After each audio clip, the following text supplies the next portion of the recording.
السلام علیکم ناظرین، آج ہم آپ کے سامنے ایک ایسی خبر لے کر آئے ہیں جو دل دہلا دینے والی ہے اور جو یہ بات بتاتی ہے کہ کس طرح معصوم لڑکیاں نوکری اور سیاحت کے جھانسے میں آ کر انسانوں کے گھنونے کاروبار یعنی انسانی اسمگلنگ اور جبری جسم فروشی کا شکار ہو رہی ہیں۔ یہ واقعہ بھارت کے شہر حیدرآباد کا ہے، جہاں بنگلہ دیش کی صرف 15 سالہ ایک کمسن لڑکی کو سیاحتی مقامات دکھانے کے بہانے بھارت لایا گیا، لیکن یہاں اس پر ظلم و جبر کی ایسی داستان رقم کی گئی جس نے سب کو ہلا کر رکھ دیا۔ یہ کہانی اس وقت میں سامنے آئی جب 8 اگست کو ایک 15 سالہ بچی پولیس اسٹیشن پہنچی اور روتے ہوئے کہا، میں ایک گینگ کے چنگل میں پھنس گئی ہوں، براہ کرم مجھے بچائیں۔ یہ بچی ڈھاکہ کے قریب میر پور سٹی کی رہائشی تھی اور اسے ایک عورت روپا سیاحت کے بہانے بھارت لے کر آئی، لیکن حقیقت یہ ایک سازش تھی۔ روپا نے اسے پہلے کشتی کے ذریعے دریائے سونائی پار کروایا، پھر کولکتہ اور وہاں سے حیدرآباد پہنچا دیا۔ پولیس تحقیقات میں سامنے آیا کہ اس معصوم لڑکی کو صرف 20,000 روپے میں بیچ دیا گیا۔ جی ہاں ناظرین، ایک انسان کی قیمت صرف 20,000 روپے۔ روپا نے اس سے پہلے ایک ڈانسر شہنار فاطمہ کے حوالے کیا، پھر وہ ہاجرہ بیگم اور محمد سمیع جیسے لوگوں کے چنگل میں پھنس گئی۔ اسی ہوٹلوں میں لے جایا جاتا، دھمکایا جاتا،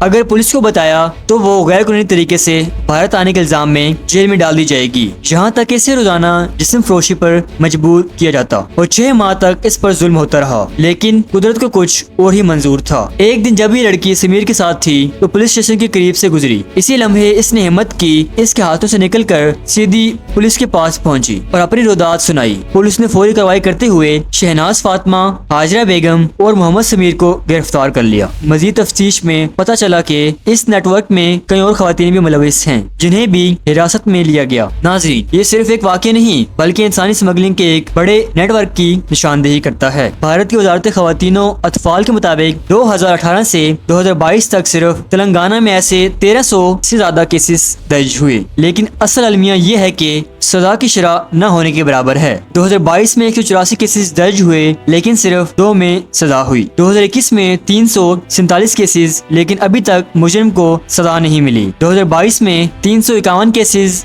مگر صرف 1 سزا، یعنی جرم بڑھ رہا ہے مگر انصاف کم ہوتا جا رہا ہے۔ یہ سوال بھی اٹھتا ہے کہ آخر بنگلہ دیشی لڑکیاں زیادہ تر جنوبی بھارت کے شہروں میں کیوں اسمگل کی جاتی ہیں؟ پولیس کے مطابق اس کی 2 بڑی وجوہات ہیں۔ پہلی، زبان۔ اگر انہیں کولکتہ یا مغربی بنگال میں لایا جائے تو وہ لوگوں کو پہچان لیتی ہیں، لیکن حیدرآباد، چنئی یا ممبئی میں وہ اجنبی ماحول میں کچھ کر نہیں سکتی۔ دوسری، شناخت۔ بنگلہ دیشی لوگ بھارتیوں جیسے نظر آتے ہیں، اس لیے انہیں فوراً غیر ملکی نہیں سمجھا جاتا۔ یہی وجہ ہے کہ ایجنٹس انہیں آسانی سے بیوٹی پارلر، مساج سینٹر یا نوکری کے نام پر لے آتے ہیں اور پھر جسم فروشی پر مجبور کرتے ہیں۔ یہاں اصل سوال یہ ہے کہ آخر اس گھنونے کاروبار کے پیچھے کون ہے؟ صرف چند عورتیں یا مرد، یا وہ پورا سسٹم جس میں غربت، بے روزگاری اور انصاف کی کمزور ڈلیوری مل کر مجرموں کو مزید طاقت دیتی ہیں؟ کیا صرف گرفتاری کافی ہے جب سزا ہی نہ ہو؟ کیا صرف بچیوں کو ریسکیو کر لینا مسئلے کا حل ہے جبکہ نئے شکار روزانہ اس جال میں پھنس رہے ہیں؟ سوچنے کی بات یہ ہے کہ یہ کمسن لڑکی اگر پولیس تک نہ پہنچ پاتی تو آج کہاں ہوتی؟ کتنی ہی اور لڑکیاں آج بھی ایسے نیٹ ورکس میں پھنسی ہیں اور ان کی فریاد شاید کبھی ہم تک نہ پہنچے۔